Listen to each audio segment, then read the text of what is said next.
War on the ground was a messy affair. Everybody knew it, too. The vast majority of nations preferred to fight from the comfort of the sky, bombarding from the safety of a well-armored warship. This was so much the case that entire interstellar conventions and doctrines had been formed specifically to address the popularity of this warfare. By the time the humans arrived on the galactic stage, most nations had completely disbanded their ground forces in favor of simply bombarding an objective, with that objective then being surrendered once a certain threshold of damage had been inflicted in accordance with galactic convention. And for centuries, that was what warfare looked like. Not for the humans, though. They, like many primitive species, had arrived on the scene with their clunky ground forces and archaic artillery. However, unlike other species, they did not shed these implements of war in favor of the conventional method of orbital bombardment. Rather, they grew their ground forces to be used alongside orbital bombardment, working in tandem to create a uniquely effective form of warfare. They threatened to displace the status quo of warfare, but for the most part, we left the humans to their own devices, and they left us to ours. That was until the arrival of the Horde.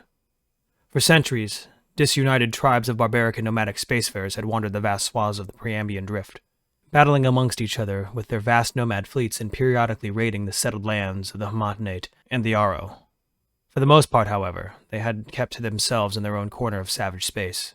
That changed in 2892, however, with the arrival of the Malam. A legendary warrior among their people, the Malam had united the disparate tribes of the Preambian Drift and had organized them into one body. Known by many names, but to the galaxy, they were the Horde. The Horde swept first into the Hamatanate. The Hamatanate had long fought against the Nomads for centuries of their history, and they were adept at countering their tactics and ships. They fought long and bitterly, forcing the Horde to pay for every system gained with 100 ruined vessels. I owe it to the Hamatanate that we survived the Horde. They bought us valuable time we needed to organize to counter the threat. But inevitably, the Hamatanate crumbled beneath the Horde, and they turned their attention to the Aro. The Aro, widely regarded as galactic pushovers, elected to surrender to the Horde. They were forced to give up their resources to the Horde, and their ships were repurposed to join their war of conquest. In exchange, they were spared total annihilation. The war between the civilized galaxy and the Horde drew on for decades. Our combined fleets were a match for those of the Horde, but the Horde did not follow galactic convention on the ground. We could bombard them, ruin their fortresses, decimate their cities, even glass their continents. But nothing beyond cracking the very planet would rid them of it. As long as a hostile planet or station was present, no ground could truly be gained with an adversary gathering strength from behind. And so the war settled into a stalemate, with the Horde being defeated in space, and us being unable to beat them on the ground. That was until the humans came to help.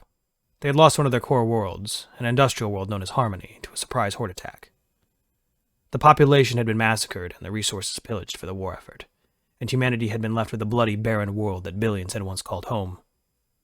The humans were a species that, while inherently combative with one another, displayed a high level of camaraderie as a whole. The loss of one of their worlds had enraged the humans, and sent them from being a previously neutral power to a fervent ally of the now coalition of civilized worlds. It was them who broke the stalemate, who took back the ground. Bound by stifling traditions and inflexible doctrines, we had been unable to fight on the ground. The humans, however, were never more adept at it.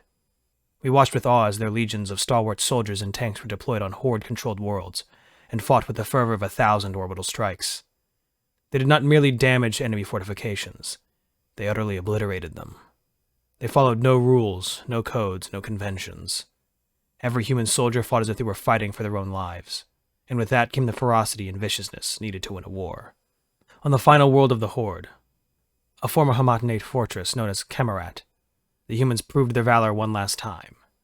Against the combined Horde, the humans fought the single bloodiest battle in galactic history.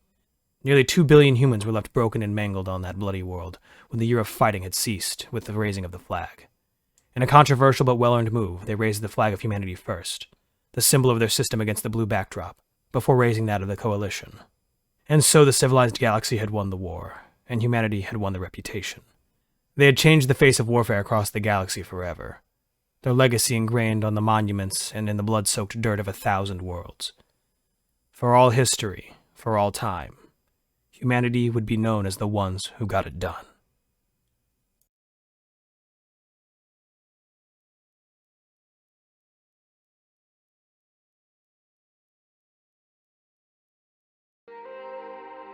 Hey everybody, thanks for watching. Everything I used is in the description below. If there's a story you'd like to hear narrated, let me know and I'll reach out to the author and see if we can make that happen. Thanks again. It's a scary world out there. But remember, to be brave and look up, to seek the stars.